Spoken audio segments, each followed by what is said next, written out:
Good evening, स्वागत है आप सभी का। आप देख रहे हैं cricket predictor sponsored by 1xBet। मैं हूं आपके साथ सुजाता। और लगातार पिछले 3-4 दिनों से जो हो रहा है उसकी वजह से टॉप 4 और खास तौर पर टॉप 2 का जो गणित है वो पूरी तरह से उलझ गया है। बीती शाम भी वही हुआ जो पिछले 3-4 दिनों से हो रहा था। लखनऊ और एसआरएच के बाद अब दिल्ली कैपिटल्स ने भी अपने से कहीं ज्यादा मजबूत टीम पंजाब किंग्स को हरा दिया, जिसकी उम्मीद नहीं की जा रही थी। ऐसा लग रहा था कि कंफर्टेबली सभी 4 जो हैं वो प्लेस हो चुके हैं, लेकिन खेल खराब कर दिया है। समीर रिजवी की ताबड़तोड़ अर्धशतक ने शानदार जीत दिलाई। 6 विकेट से दिल्ली कैपिटल्स ने पंजाब को हरा दिया और इसी के साथ अब टॉप 2 का जो गणित है और ज्यादा उलझ गया है, क्योंकि इससे पहले आरसीबी जब हारी तो उसकी मुश्किल हुई। लगा कि पंजाब के लिए रास्ता आसान हो गया है, लेकिन पंजाब के लिए भी अब रास्ता उतना आसान नहीं बचा है। शुरुआत कैसे हुई? 200 से ज्यादा का स्कोर बनाया। श्रेयस अय्यर कप्तान ने अर्धशतकीय पारी खेली, 20 ओवर में 206 रन बना लिए, लेकिन जवाब में दिल्ली ने सिर्फ 19.3 में यानी 20 ओवर से पहले ही ये टारगेट जो है हासिल कर लिया और पंजाब एक बार फिर 200 से बड़ा टारगेट भी डिफेंड करने में नाकाम रही। ये बहुत बड़ा एक रिकॉर्ड है जो उसे याद नहीं रखना चाहिए, वो उसके नाम पर जुड़ गया है। तो ये जो बात हमने की है, लेकिन अब आज के अगर हम मुकाबले की बात करें तो आज है डबल हेडर और इसमें पहला मुकाबला जो हो रहा है वो है नंबर 1 जो पॉइंट्स टेबल पर है गुजरात टाइटंस और नंबर 10 यानी आखिरी पायदान पर जो है सीएसके। दोनों के बीच ये मुकाबला है। क्या सीएसके कुछ वैसा कर पाएगी जैसा उसके बाकी टीम जो है जो ऑलरेडी टूर्नामेंट से बाहर है उन्होंने किया है, या फिर सीएसके फिर वही स्ट्रगल जो है वो दोहराएगी और गुजरात टाइटंस क्या आज मुकाबले को जीतकर अपनी पोजीशन को कंसोलिडेट करेगी? कुल 7 बार आमना सामना हुआ है, जिसमें 4 बार गुजरात ने, 3 बार सीएसके ने जीत हासिल की है। आज देखते हैं क्या होता है। दूसरे मुकाबले की बात करते हैं। दोनों ही टीमें जो है वो टूर्नामेंट से बाहर है। सनराइजर्स हैदराबाद और केकेआर के बीच ये मुकाबला होने वाला है।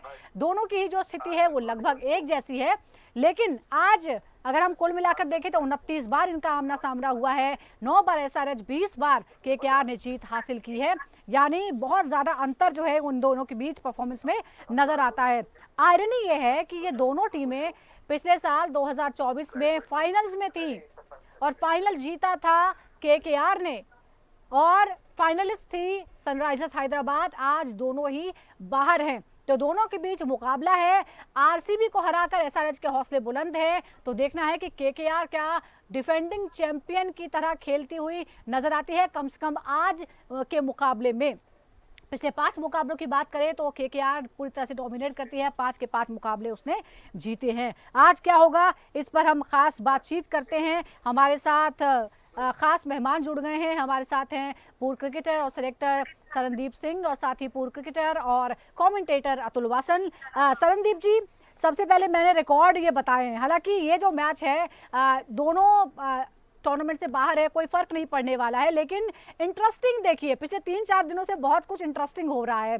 इंटरेस्टिंग ये हो रहा है कि जिससे हम एक्सपेक्ट करते हैं वो हार जाती है और इसकी वजह से जो टॉप 2 का गणित है वो बहुत उलझ गया है, इंटरेस्टिंग भी बहुत हो गया है।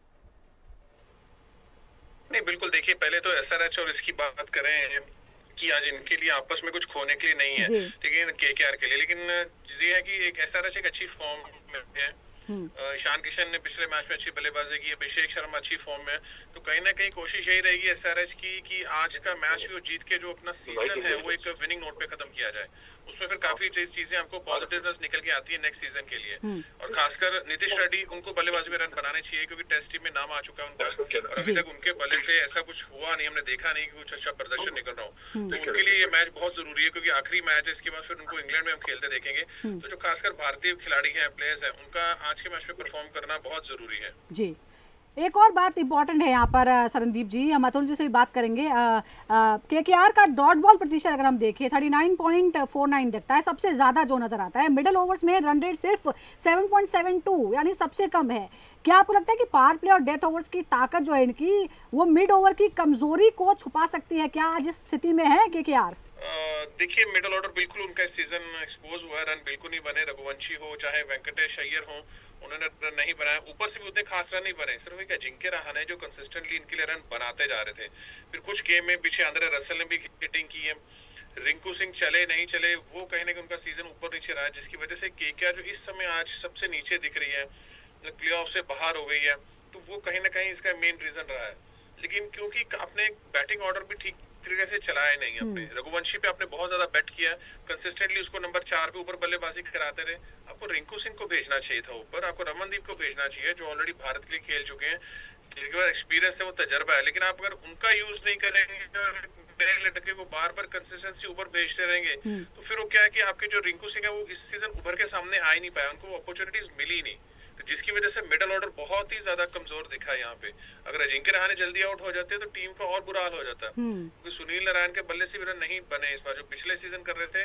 बिल्कुल, प्लेयर वाइज भी हम डिटेल में दर्शकों को बताएंगे इनका क्या रिकॉर्ड रहा है। कुल मिलाकर अगर हम देखें तो 13-13 मैच दोनों ने ही खेले हैं इस टूर्नामेंट में, 5 केकेआर ने जीते हैं, 6 हारे हैं, 2 का नो रिजल्ट रहा है। ये भी जो है ये एक बहुत बड़ा हर्डल उनके लिए बना है। हैदराबाद ने 13 मैच खेले हैं, 5 जीते हैं, 7 हारे, 1 का नो रिजल्ट उसका रहा है। लेकिन अगर हम रन रेट के हिसाब से कंपेयर करते हैं तो कुल रन रेट जो है वो 9.87 है, स्पिन गेंदबाजी में 9.98 है। अतुल जी, ये स्पिन के खिलाफ तेज रन बनाते हैं एसआरएच, लेकिन केकेआर की स्पिन गेंदबाजी भी लीग में सबसे किफायती है, यानी उधर रन ज्यादा बनाते हैं, इधर इनकी किफायती बल्लेबाजी है। क्या आपको लगता है गेंदबाजी है वरुण चक्रवर्ती को अभिषेक शर्मा और क्लासन के खिलाफ बचा कर रखना चाहिए? मुझे लगता है कि बहुत देर हो गई है, अब जो भी मर्जी करें अगले साल की तैयारी करें, क्योंकि अब तो लुटिया डूब गई है। तो मुझे लगता है कि अब जो भी आपने करना है वो अगले सीजन की प्रिपरेशन करें, जैसे चेन्नई जो कर रही है वो अपने नेक्स्ट जेन है उसको तैयार कर रही है। तो मुझे भी लगता है कि वरुण चक्रवर्ती जो है उनकी जो मिस्ट्री है वो बने रखे, क्योंकि अब व्हाइट बॉल क्रिकेट भी खेलेंगे, रेड बॉल में है नहीं वो, तो अभी लंबा एक उनको ब्रेक है। तो मुझे लगता है कि अब फाइनल उनके पास एक शोकेस करने का एक अपॉर्चुनिटी है सिलेक्टर्स को, कि बता दें कि शायद रेड बॉल से भी क्या पता उनका मौका लग जाए, क्योंकि लंबी टेस्ट सीरीज है आगे, तो 5 टेस्ट मैचेस के बीच में कहीं कोई ज्यादा इंजर्ड हो तो वरुण चक्रवर्ती का भी नंबर लग जाए, तो यहाँ आज कुछ दिखाना पड़ेगा। जी, लेकिन कम से कम आज के मुकाबले में कुछ तो स्ट्रैटेजी जो है वो उनको अपनानी पड़ेगी। डेथ ओवर्स की अगर हम बात करते हैं अतुल जी, एसआरएच की डेथ ओवर्स में इकोनॉमी जो है वो 11.65 है, दूसरी सबसे खराब। रसेल और रिंकू के फॉर्म में होने से क्या आपको लगता है ये वही फेज है जहां केकेआर मैच निकाल सकता है, उसके इधर उधर जो है फिर वो नहीं हो पाएगा कुछ? देखिए, अगर पिछले साल को देखिए जब वो जीते थे, तो मुझे लगता है कि सभी जो उनके जो प्लानिंग थी, सुनील नारायण ने बहुत बड़ा काम किया। एक जो ऐसा था कि जो उनका ट्रम्प कार्ड था वो चल पड़ा, और वो जो उन्होंने पासा फेंका उसके बाद क्या होगा, आसान हो गया, और रसल को भी वो कहते हैं ना फ्रीडम मिल गया मारने को। रिंकू सिंह का जो उन्होंने इस्तेमाल किया है, शुरुआत देखिए जब भी बल्लेबाज शुरुआत करता है ना नंबर 6 से, बहुत मुश्किल स्पॉट है नंबर 6 अपने आप को एस्टेब्लिश करना। आपको 1-2 मैच जिताने पड़ते हैं, फिर आपका नाम बनता है, फिर आपको थोड़ा थोड़ा ऊपर आने का मौका मिलता है। तो रिंकू के साथ वही हुआ है, पर मुझे लगता है कि उसको उस स्लॉट में टाइप कास्ट कर दिया है, तो मुझे लगता है कि उसको ऊपर बैटिंग करने का मौका नहीं मिला। आई थिंक उसको प्रमोट करना चाहिए उसको, क्योंकि आप देखिए उसका करियर भी जो है इंडियन टीम के लिए वो भी निर्भर करता है कि कितना उसकी जो फ्रेंचाइज है उसको सपोर्ट करता है, कि आपने मैच जिताए नंबर 6 पे, पर धीरे धीरे आपको उसका रिवॉर्ड मिलना चाहिए जो कि नहीं मिला। बिल्कुल, ये भी बात है। लेकिन अब एक बल्लेबाज की बात करते हैं जो शानदार फॉर्म में है, सरनदीप जी। अभिषेक शर्मा एसआरएच की तरफ से 405 रन बना चुके हैं, स्ट्राइक रेट है 197 का, स्पिन के खिलाफ जबरदस्त 265 का स्ट्राइक रेट रखते हैं अभिषेक।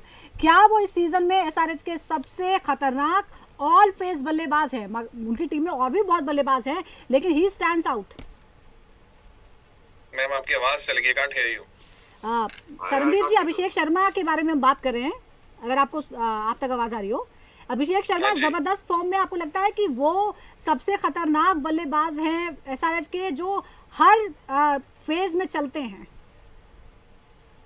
देखिए, अभिषेक शर्मा का एक तरीका है बल्लेबाजी करने का, वो पहली बॉल से एक माइंड सेटअप करके आता है कि अगर मुझे पहला बॉल मिला तो मैं पहले बॉल से हिटिंग करूंगा, और ऐसे ही करते करते उनको ना सक्सेस भी मिली, लास्ट सीजन काफी मिली है। इस सीजन उतना अच्छा नहीं रहा, बट फिर भी 100 बनाया, 250 बनाए, पिछले मैच में अच्छी बल्लेबाजी की उन्होंने, एलएसजी सामने मैच जिताया। जैसे जैसे वो खेलते जाएंगे उतना जैसे वो और चीजों को समझते रहेंगे काफी, क्योंकि क्रिकेट में आप इस एक तरीके से गेम नहीं खेल सकते हैं। अभिषेक शर्मा आए और मारना शुरू कर दिया, वो कहीं ना कहीं मुश्किल जरूर होगी। अगर अपने गेम को उन्होंने बेटर करना है तो उनको कोशिश रखनी पड़ेगी कि वो प्रैक्टिस करें जाके सीजन के बाद कि उनको 50 ओवर खेलने, उनको टेस्ट मैच क्रिकेट खेलनी है। तो जैसे जैसे आप अपनी सोच बड़ी करते जाएंगे, आपके गेम का स्तर भी उतना उठता जाएगा। अगर आप सिर्फ T20 के सोच रहे हैं कि मुझे सिर्फ एक फ्रेंचाइजी क्रिकेट खेलनी है, भारत के लिए सिर्फ T20 क्रिकेट ही खेलनी है, तो फिर वो ना आपकी ग्रोथ रुक जाएगी कहीं ना कहीं आके। क्योंकि हर बार अब क्या है कि लोगों ने प्लान कर लिया अभिषेक शर्मा कि यार पहली घुमाता है, स्लो स्पिनर लगाओ, गेंदबाज वो लगाओ जो स्विंग कराते हैं और आगे फेंकते हो, इनको पेस नहीं देनी। तो ऐसे ऐसे अगले सीजन आप देखेंगे तो और तैयारी से लोग आएंगे करते हैं। बिल्कुल, मैच बनाने की जो जिम्मेदारी है वो शायद आपको भी उतना तैयार होके नेक्स्ट सीजन आना पड़ेगा। मैच बनाने की तैयारी जो है वो भी उनको लेनी होगी, बिल्ड करने की तैयारी भी लेनी होगी। अब उनके दो साथियों की भी बात कर लेते हैं, वो भी कुछ ऐसे ही हैं। ईशान किशन और क्लासन की अगर हम बात करें, डेथ ओवर्स में 220 का स्ट्राइक रेट है अतुल जी इन दोनों का। लेकिन आपको क्या लगता है कि अगर यहाँ टॉप ऑर्डर लड़खड़ा जाता है तो मिडिल ऑर्डर है ऐसा जो 200 प्लस का टारगेट चेस कर पाए? क्योंकि थ्रू आउट सारी टीमों की मिडिल ऑर्डर में कुछ ना कुछ दिक्कत है। देखिए, मुझे लगता है कि इस T20 की गेम को इतना ज्यादा एनालाइज करने का मुझे लगता है कि बहुत ज्यादा बर्डन कर रहे हैं हम इस डिबेट को। पर सरनदीप जो कहा है, मुझे लगता है कि देखिए अभिषेक जो है एक क्वालिटी प्लेयर है, पर उसने वो कहा है कि देखिए क्या वो अभिषेक शर्मा जो है वो सोच रहा है कि रेड बॉल क्रिकेट खेलनी है, क्योंकि इतनी आसानी से फेम और शोहरत जो पैसे मिल रहे हैं, तो वो बहुत मेहनत का काम है टेस्ट क्रिकेट खेलना। तो मुझे लगता है कि उसके जहन में नहीं है। सरनदीप एक्सपेक्ट कर रहा है, क्योंकि वो भी उस जमाने का है, हमारे जमाने का, जब टेस्ट क्रिकेट होती थी कि भाई वही है, अल्टीमेट है, आप जो मर्जी कर लें, पर अगर टेस्ट क्रिकेट नहीं खेले आप तो आप प्लेयर नहीं है। क्योंकि जो प्लेयर्स हैं दुनिया भर में वो तभी रेट करते हैं आपको कि आप टेस्ट क्रिकेट खेलें। तो मुझे लगता है कि वो अगर खेलना चाह रहा है, अब ये युवराज सिंह जो है उनके मेंटोर हैं, वो उनको बताएंगे कि कितना इंपॉर्टेंट है टेस्ट क्रिकेट खेलना। अगर वो ऐसी बैटिंग करता रहेगा और अपने आप को गियर चेंज करना, एक दिखाना सिलेक्टर्स को कि मैं वैसी भी बैटिंग कर सकता हूँ, देखिए वो बहुत मुश्किल काम है। जो साई सुदर्शन को आपने देखा है ना, जो क्वालिटी ऑफ बैटिंग है, वो लगता है कि वो शॉट मार रहा है, पर वो शॉट अगर नहीं मारेगा तो वो लगता है कि उसकी क्वालिटी जो है, उसकी बैट स्विंग जो है, उसका जो कंपोजर है, वो धीमी भी क्रिकेट खेल सकता है। ऐसा मैंने अभिषेक के साथ देखा नहीं। बिल्कुल, और अलग तरह का खेल खेलते हुए भी वो ऐसी भी है कि अभिषेक शर्मा और यूवी को अपना रोल मॉडल मानते हैं, और सोशल मीडिया ने एक हाइप भी ऐसी बन जाती है कि जी अभिषेक शर्मा सिर्फ छक्के मारते हैं, कमाल है कमाल है। तो कहीं ना कहीं सोशल मीडिया भी बहुत ज्यादा आपकी पर्सनल लाइफ पे इफेक्ट करता है कि मेरी एक पॉपुलैरिटी इस तरह से बनी, तो मुझे अपनी पॉपुलैरिटी को बरकरार रखना है, अपनी गेम के बारे में कम सोचना शुरू कर दिया। ये समझाएगा कौन उसको? ये समझाना, तभी मैं कहता हूँ कि मेंटोरिंग जो है, काउंसलिंग जो है, कोर एडवाइजर ग्रुप जो है बहुत जरूरी है प्लेयर्स के लिए, क्योंकि इतनी जल्दी फेम और पैसा जो मिलता है तो उनकी जो है सोच जो है वो पकड़ के रखनी पड़ती है। तो मुझे लगता है जैसे अनिल कुंबले हैं, राहुल द्रविड़ है, ऐसे मेंटोर होने चाहिए। अगर आपको समझ नहीं आएगी तो फिर आप लप्पेबाजी बन जाएंगे अल्टीमेटली। अच्छा, एक उनके सामने एक एग्जांपल है जिसका जिक्र आपने भी किया अतुल जी, कि साई सुदर्शन उनके सामने एक एग्जांपल है। उनका खेलने का तरीका अलग है, लेकिन वो सबसे ज्यादा रन स्कोरर हैं, तो ऑरेंज कैप के सबसे बड़े दावेदार है। बिल्कुल खेल अलग है, लेकिन रिजल्ट वो दे रहे हैं, नतीजा वो दे रहे हैं। ये बहुत बड़ा उदाहरण है। अब जरा और आंद्रे रसेल और रिंकू सिंह की अगर हम बात करते हैं सरनदीप जी, स्ट्राइक रेट 238 और 232 का है डेथ ओवर्स में। आपको लगता है कि केकेआर की पूरी बैटिंग इन दोनों के इर्द गिर्द ही घूमेगी, आज भी घूमेगी? ये चले तो मैच निकलने की कोई उम्मीद है, वरना नहीं? नहीं, देखिए रिंकू सिंह की अगर जहां आपने बात की है ना, तो कहीं जैसे पाजी ने भी बोला, अतुल भाई ने थोड़ी देर पहले, कि रिंकू सिंह को आपने ठीक तरह यूज नहीं किया। वो 2 साल पहले जो 5 छक्के मारे थे ना, वो कहीं ना कहीं अभी भी केकेआर के माइंडसेट अब वैसे है कि रिंकू नीचे के हिटिंग बहुत अच्छी करता है। रिंकू प्रॉपर बैटिंग करता है, ऊपर से बैटिंग करके नीचे तक वो गेम को चला सकता है, बट आपने उसका यूज नहीं किया। अब नीचे क्या है कि इसलिए डिपेंडेंट है कि अब जाए और लप्पे घुमाओ, हर बार थोड़ा लगेंगे, हर बार वो सीजन नहीं आपका रहेगा। तो इसलिए कहीं ना कहीं इस सीजन जो मुश्किलें केकेआर को आई हैं, वो नीचे से ना रिंकू सिंह के रन लगे ना आंद्रे रसेल के लगे। कि अगर एक तरीके की बल्लेबाजी आप नहीं कर सकते, रिस्पॉन्सिबिलिटी देनी चाहिए। आपने रघुवंशी पे बहुत बैट किया है, अब रिंकू सिंह को नंबर 4 खिलाई ना, इंडिया के लिए खेल रहा है, वहाँ परफॉर्म भी किया उसने। अगर यहाँ फ्रेंचाइजी उसको सपोर्ट नहीं करेगी, वो परफॉर्म नहीं करेगा, तो भारत की भी जगह नहीं बनेगी। क्योंकि कहीं ना कहीं नए खिलाड़ी हर साल आपको देखने को मिलते हैं। देखिए साई सुदर्शन की जैसे बात की, परफॉर्म किया तो ले लिया ना टेस्ट मैच में जगह। वो खिलाड़ी ऐसा है कि तीनों फॉर्मेट खेल सकता है। T20 में तो हाईएस्ट रन गेटर चल ही रहा है, वो वनडे में भी आपकी जगह ले लेगा, और उसके बाद वो टेस्ट मैच में भी जगह मिली गई उसको। और ऐसा प्लेयर है कि खैर ओपनर नहीं, वो मिडिल ऑर्डर में भी खेल सकता है। क्योंकि प्लेयर्स तो तैयार रहते हैं कि अगर इंडियन टीम में जी मुझे तो कोई भी नंबर दो, मैं खेलने के लिए तैयार हूँ। तो उसका यूज कैसे किया जाता है वो जरूरी है, कि सिर्फ स्ट्राइक रेट नहीं कि 250 का, वो तो आप लास्ट के 10 बॉल मिलते हैं आपको खेलने के लिए, 2 छक्के लग गए 2 चौके, तो स्ट्राइक रेट वैसे 250 के बाहर चले जाता है। अच्छा, हमने स्ट्राइक रेट की बात की है तो जरा पूरे सीजन में क्या रहता है वो जरूरी रहता है टीम्स के लिए। हमने स्ट्राइक रेट की बात की तो जरा केकेआर के कप्तान के बारे में बात कर लेते हैं। वहाँ बड़ा ही विरोधाभास है। शुरुआत तो वो करते हैं अगर पावर प्ले से 179 का स्ट्राइक रेट रहता है और नीचे आकर मिडिल ओवर में आकर 111 पर हो जाता है। इसके बारे में आप क्या कहेंगे? उनको कहाँ समस्या आ रही है अतुल जी, और क्या आपको लगता है कि वो स्पिन से घबरा रहे हैं? जो आप मुझे जो लग रहा है नंबर क्रंच कर रहे हैं ना, जो आप प्लेयर को ड्रॉप करा के मानेंगे, क्योंकि सरनदीप जो कह रहा है आप समझिए बात को।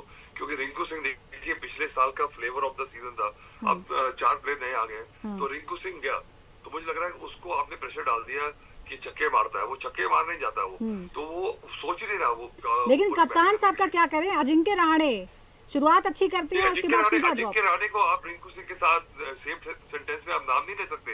Ajinkya Rahane top class player है, ठीक है। आप कर रहे हैं दाल बुखारा और दाल ढाबे वाली, उसको कंपेयर कर रहे हैं आप। बिकॉज अजिंक्य रहाणे देखिए उसके बावजूद जो उसने 5000 टेस्ट रन बनाए हैं, तो आई थिंक रिंकू सिंह को उसके साथ ना मिलाए। पर ये मैं कहूंगा कि देखिए एक क्या है कि अब जो नए प्लेयर आए, सिलेक्टर्स की जो पेशेंस है वो भी ना कम है, तो आपके नए प्लेयर आते हैं वो एक्साइट हो जाते हैं। तो रिंकू सिंह कहाँ गया पता नहीं लगेगा, अगर उसको समझ नहीं आएगी।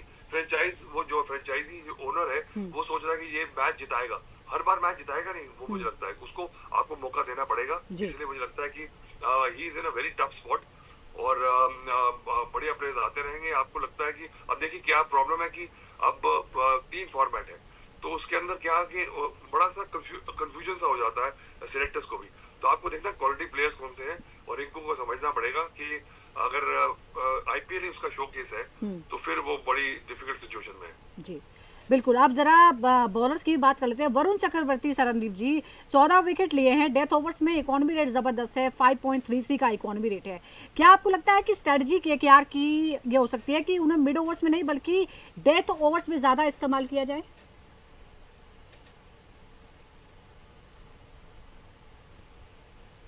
सरनदीप जी आप सुन पा रहे हैं मुझे? जी आप अभी सुन पा रहा हूँ, आपकी आवाज चली जाती है बीच में। हाँ जी बिल्कुल, आप वरुण चक्रवर्ती की बात कर रहे थे, ठीक है। देखिए वो एक तरीके का गेंदबाज है कि जो मिडिल ओवर में गेंदबाजी कर सकता है। लास्ट में डालने के लिए आपको एयर में तेज होना पड़ेगा, आपके पास डिफरेंट वेरिएशंस वैरायटीज होनी पड़ेगी, कि जो कि कहीं ना किसी हद तक वरुण चक्रवर्ती के पास नहीं है। वो तभी अच्छे लगते हैं, विकेट्स लेते हैं, जब वो मिडिल ऑर्डर में 6 से और 15 के बीच में गेंदबाजी करते हैं, क्योंकि लास्ट में तो फिर स्लॉग चल रही होती है। फिर आप जो आपकी स्ट्रेंथ है, ताकत है गेंदबाजी को स्लो करना, टर्न कराना, फिर 8वें और 20वें ओवर में कोई स्पिनर वैसा करने को देखता नहीं है। तो बेटर है कि वरुण चक्रवर्ती मिडिल ओवर में गेंदबाजी करें। और जरूरी है कि सुनील नारायण इस सीजन बहुत ठंडे गए, अगर वो उनके साथ विकेटें नहीं लेते हैं तो फिर एक अकेला बॉलर कब तक काम चलाता रहेगा? वो आपके लिए लड़ाई लड़ सकता है पर लड़ाई जीत नहीं सकता। तो वही चीज कहीं ना कहीं वरुण चक्रवर्ती के साथ हो रही है यहाँ पे। बिल्कुल आपने सही जिक्र कर दिया। हर्षित राणा और वैभव अरोड़ा का साथ उन्हें इस तरह से नहीं मिल पा रहा है और शायद इसीलिए इस तरह की दिक्कतें आ रही हैं। लेकिन Atul ji, PAT Cummins SRH के सबसे भरोसे बॉलर के रूप में जाहिर तौर पर है, 8.92 का जो उनका इकोनॉमी रेट है। क्या उन्हें पावर प्ले में नरेन या गुरबाज के खिलाफ लाना सही रहेगा या फिर रसेल और रिंकू के लिए उन्हें बचा कर रखना चाहिए? क्या मानते हैं आप?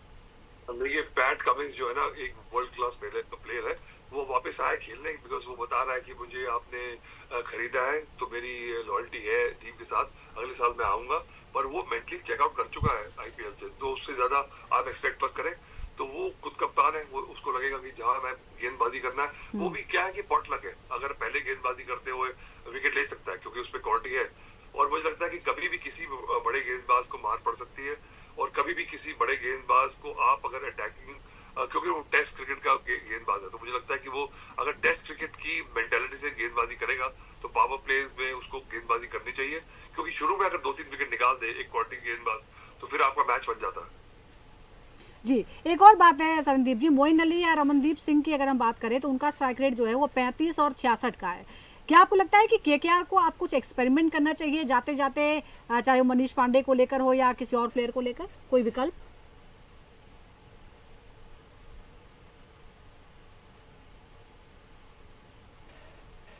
सरनदीप जी आवाज आ रही है आपको? आवाज कट रही है? हाँ जी, हाँ जी, मैं यही कह रहा हूँ, आवाज आ रही। मैं इसलिए कह रहा हूँ कि जो अतुल पाजी ने पहले भी बोला था कि किसी और को एक्सपेरिमेंट नहीं करना, आपको रिंकू सिंह को ऊपर भेजिए ना, जो आपके मेन प्लेयर है, जिसको अच्छा। आप 3-4 साल से बैक करते आ रहे हैं। मोइन अली आज आपके पास है, क्या पता अगली मिनी ऑक्शन में आप मोइन अली को रिलीज कर दें, आप उनको साथ जाए ना। बट रिंकू सिंह ऐसा खिलाड़ी है जिसके साथ आप जाना चाहेंगे, जिस तरह के उनको आज नंबर 4 पे भेजिए, उनको नंबर 3 पे भेज सकते हैं, अजिंक्य रहाणे अपनी जगह भेजे और फिर उसको गेम को चलाने दीजिए। और ज्यादा एक्सपेरिमेंट करने की जरूरत नहीं है, क्योंकि ऑलरेडी इतने एक्सपेरिमेंट्स के साथ आपका ये हाल है। तो बेटर है कि सीजन का लास्ट मैच एक विनिंग नोट पे खत्म करेंगे, तो बहुत से पॉजिटिव आपको नेक्स्ट सीजन के लिए मिल जाएंगे। बिल्कुल, देखिए दोनों ही टीमों की यही कोशिश होगी, लेकिन अतुल जी एक और बात है, मोहम्मद शमी को लेकर हम सभी बहुत डिसअपॉइंटेड हैं। जिस तरह से उनका यहाँ इकॉनमी रेट जो है खासतौर पे डेथ ओवर्स में 27 के पार चला जाता है, जो टूर्नामेंट सबसे ख़राब है। क्या आपको लगता है कि आज भी उन्हें मौका मिलना चाहिए, या फिर जयदेव उदानकट या किसी और को जो ज़्यादा कंट्रोल में नज़र आ रहे हैं उन्हें प्रायोरिटी मिलनी चाहिए? आपकी आवाज कट रही है। तो शमी के बारे में आपने पूछा है जी, क्या तो शमी को आज भी खिलाना चाहिए या किसी और को मौका देना चाहिए? देखिए, मुझे लगता है खिलाना चाहिए। अगर शमी है तो एक बड़ा प्लेयर है, वो बड़ा टेस्ट बॉलर है। तो अगर वो एक आधा मैच खराब चला गया क्योंकि उसने शुरू में विकेट लिए, क्योंकि इतना बढ़िया सीम निकलता है उसका, तो अगर आप because you got nothing to lose, तो मुझे लगता है कि शमी को दे, नई गेंद दे। और शमी अभी टेस्ट क्रिकेट में सिलेक्ट नहीं हुए हैं, तो मुझे लगता है कि सिलेक्टर्स ने देखा है कि उनकी फिटनेस नहीं है। पर T20 के लिए अगर वो अपने आप को अवेलेबल कर रहे हैं तो उनको जरूर खिलाना चाहिए, क्योंकि एक इतने बड़े प्लेयर की मुझे लगता है इंसल्ट है कि शमी को सिर्फ 1-2-4 मैच में मार पड़ने से अगर वो ना खिलाया जाए।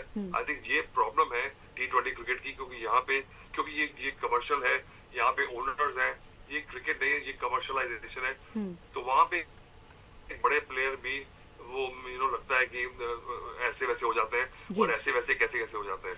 अतुल जी, आज आप किसको सपोर्ट करेंगे, किसकी विनेबिलिटी ज्यादा लग रही है आपको? मैं किसी को सपोर्ट नहीं करता जी, क्योंकि जो जीते वही सिकंदर। जी ठीक है, बहुत बहुत शुक्रिया आपका अतुल जी। सरनदीप जी, आपका भी बहुत बहुत शुक्रिया। और हमें देखना होगा कि आरसीबी को हराकर एसआरएच के हौसले बुलंद है, तो क्या आज वो फिर एक बार जीत हासिल करती है और उसके बाद टूर्नामेंट से जाती है, या फिर केकेआर को याद रहता है कि वो डिफेंडिंग चैंपियन है और कम से कम एक आखिरी बार वो उस तरह से चैंपियन की तरह खेलने के साथ विदाई लेती है। बहुत बहुत शुक्रिया दर्शकों का भी हमारे साथ जुड़ने के लिए। इसी तरह लगातार जुड़ते रहिए क्रिकेट प्रेडिक्टर के साथ।